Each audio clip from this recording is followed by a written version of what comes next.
Good afternoon, everybody. Happy hump day to you on this Wednesday, August 27th, 2025. Got all of your stories for your rush hour ride home. We've got updates in the Taylor Swift bombshell proposal news as we've got the Kelce brother, Jason Kelce, offering his congratulations. And the father, Kelce, continues to spill the tea as he does a PR blitz. I think he's just happy to be involved. I mean, imagine if you have a kid and then years later that kid is now proposing to the biggest pop star of our generation. Wild time to be alive. And Burning Man has a burning bush, or a dusty bush, I should say, as a dust storm has wreaked havoc in the desert. We'll share some updates from that. Then we've got Kirk Cameron, what he and Kirk, what's the other Kirk's name? Charlie Kirk. Kirk Cameron and Charlie Kirk both offer their opinions on Taylor Swift. Charlie Kirk says she hopes that she submits to Travis Kelce. I'll have my update on that story. So lots to get into. Plus, we have a Baldoni update as we have a response from one of the folks, one of the PR folks, who is responding to Blake Lively in what her attempt to receive information from him. He says, "Not too fast. You've got nothing." And that seems to be the crux of the case, is that Blake has nothing. So we'll dive into that, all of the pretrial stuff that's going on. It seems like it's a daily update, but it's the biggest, pop culture lawsuit in the world. So we'll be here to cover it. This and more starts right now on The Rush. I wanted to let you guys know this. I am not going to overly promote what I'm about to share with you. So listen closely. I've had so many people ask me to do some sort of course or seminar about how to grow your YouTube channel or social media. I get asked this all the time.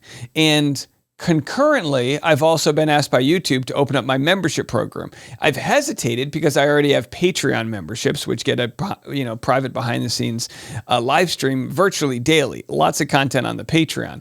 But I did, because this is specific to YouTube and social media, I did think maybe it's a good idea to start a membership where we just cover how you can grow your social media on a case-by-case basis, because it's really different for everyone. The key factors are the same as far as click-through rate, watch time, thumbnails. So if anyone wants to be a part of this community, you can join right here, and it'll literally just cost $5 a month, cancel at any time, and you can see all of the videos. But I'm thinking of doing about a weekly video where I actually answer questions from the members. Questions like, what's my niche? How do I go from being a casual content creator to working full-time? As you guys know, it's been half a decade now where I've had this not only be my full-time job, but my wife's able to stay at home now with the baby, and we've been very lucky with all of the audience we've got. 2 million monthly views, and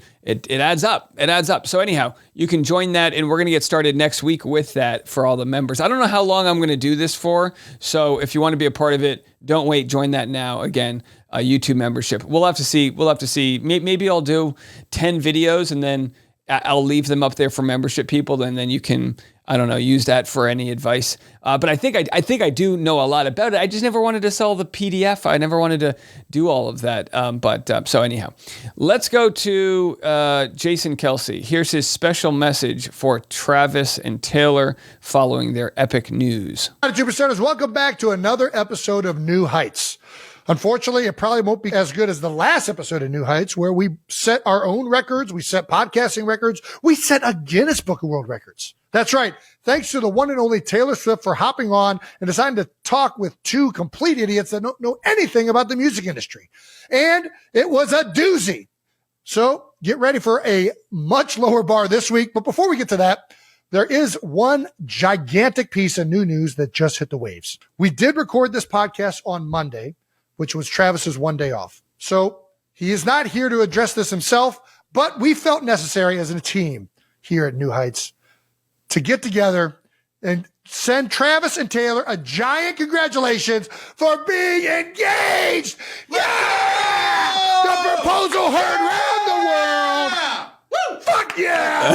So, who else wants to see the dance floor at this wedding? We know Jason Kelsey, newly retired, or a couple years into his retirement here, having the time of his life. So big brother energy, very happy for them. But there's more to the story. Here we have a clip of Jimmy and Nathan's show with Emma, talking to Ed Kelsey. I mean, Ed Kelsey is making all of the rounds regarding, what he knows about the proposal. I don't know if he's allowed to be talking about this, but everyone's like, didn't he have to sign an NDA? Is the photo that we've seen online, is that where he did it? That's a garden in his house. Oh, that's in his He actually house. surprised her with that. I think she knew something was up because as they walked out there, she could see suddenly there's a lot more flowers out there. Oh. And you see the way that's decorated. Yeah. That was all decorated by some people that helped Travis out with a lot of things. They got it already. They were actually saw them coming and hid in the bushes, so they weren't part of it.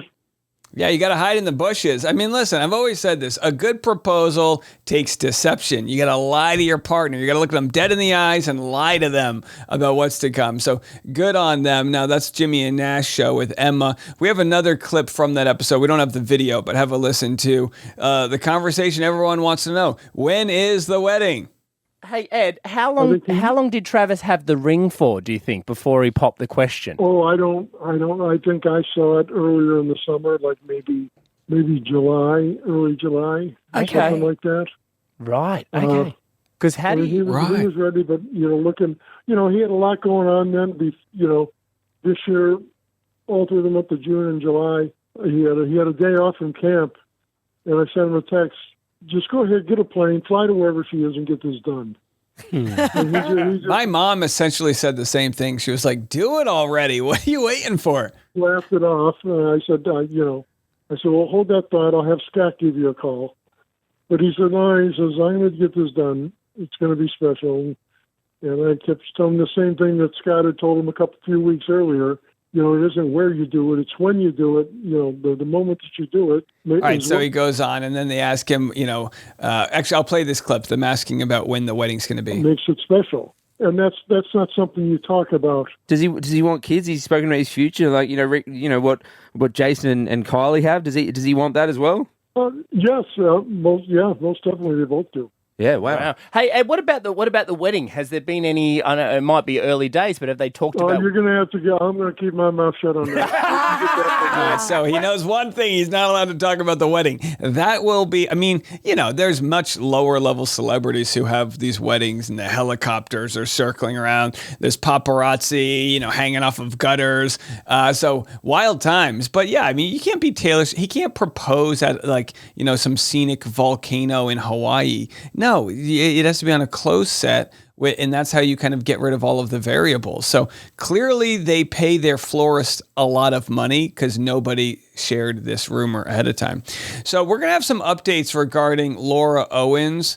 I love Justice for Clayton Official. They put together all of her losses since defrauding Clayton, and there are a lot of them. She was removed from the Muzzle Advisory Board. She was removed from Chicken Soup for the Souls books. Her podcast license was suspended in California. Her attorney admitted that she lied to him and had to leave as her attorney. She can't leave Arizona without a court's permission. She has to pay more than $200,000 in attorney's fees to Clayton. Bad reviews on her Airbnb. Her sister's happily having babies. She's got her mom to deal with. And today we have the big update, which is her former attorney, as far as we know, David Scott Gingras, is facing criminal traffic court for his DUI.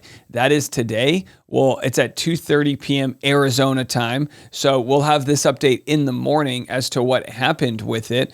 It's his second offense. I don't think he's going to jail or anything. We've got more DUI news in a moment. But coming up next, we're going to cover Burning Man as the Orgy Dome has blown away. Burning Man is like the original Fyre Fest, where if you're not at it, people want to hate on it. It takes a hell of a lot of energy to get in. It's in the middle of nowhere. There's always hours of traffic and all of these things, but I'm sure it's a fun time. Well, festival goers looking to get it on at this year's Burning Man are going to have to find another safe space for sex. The famed Orgy Dome was just destroyed in a crazy storm. Yeah, you don't want sand in the crotchal regions, as far as I could tell, being from from Rhode Island. We call that the screaming seagull. But the point, or the chicken cutlet. The point is you know what I mean? The older you get, you just give me a climate-controlled place with Netflix nearby. You know what I mean? When you're young, you want to go bang in a desert. No, who's got the time? Who wants to bang? You talk about beer goggles. You'd have to bang someone with actual goggles on. Here is Yasmin sharing this dust storm that happened at Burning Man. Look at them. First dust storm is officially here. Come to light. Oh my God. So there they are. They are completely caked in dust, and you can see their RV shaking. By the way, you will not find an RV company in the planet that will rent you an RV to go to Burning Man, because dust gets everywhere, and they still do it, and they lie and they go, you know what, I'll just keep my, you know what I'll do? I'll keep my RV clean. I'll just, I'll Purell my hands, and I'll make sure to shake the dust off beforehand, and all of a sudden it looks like you had a flower explosion. So there's your Burning Man update. Nick Tuck star Dylan Walsh had an open white multiple claws found in crashed car, cops say. So that's not good. You're not supposed to be drinking and driving. The documents also say a witness told cops they heard Dylan's wife allegedly screaming, "Get the bag out of the back seat," multiple times before police arrived. All right, so yeah, you can't be doing that. You can't be doing white claws and driving. And there's the photo. And that's not the only DUI story we have. Here's the other one. Jay Cutler gets jail time in DUI case.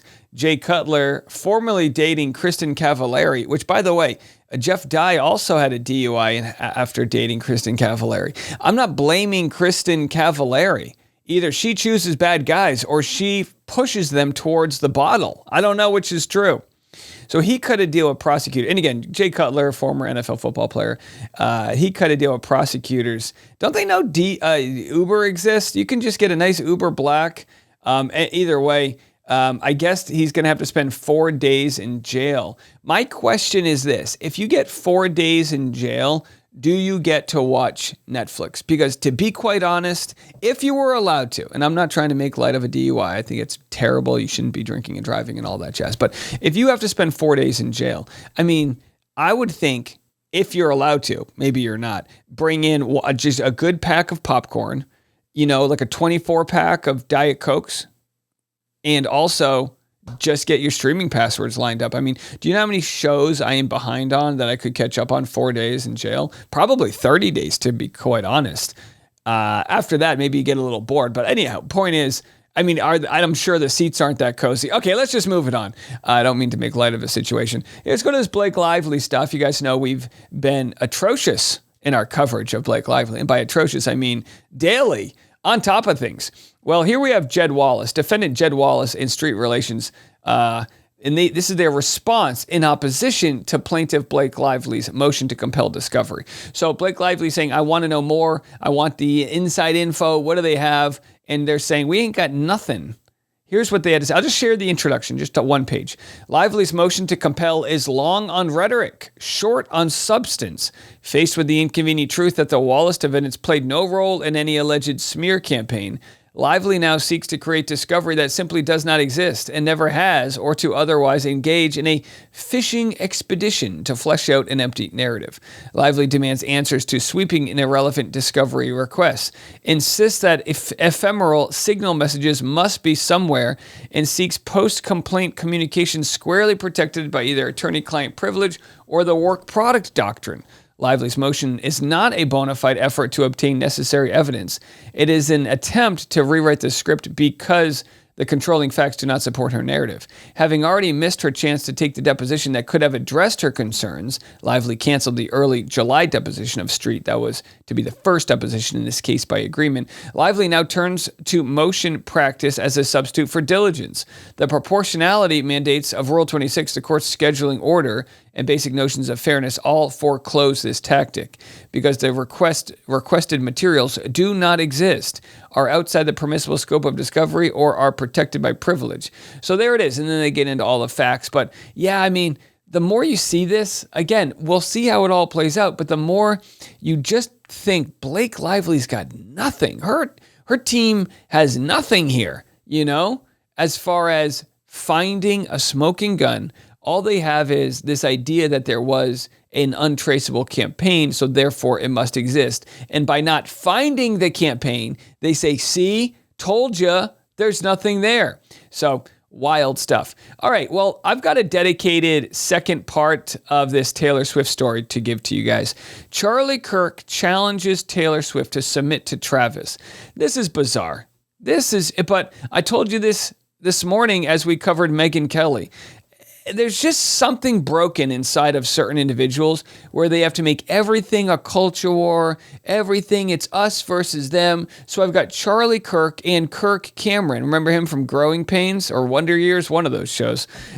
His sister's Cameron. Cameron, what's her name? His sister's, who's DJ from Full House? Candace Cameron. So we'll have what Kirk Cameron and Charlie Kirk have to say regarding Taylor Swift and hoping she submits to Travis Kelce. This story coming next.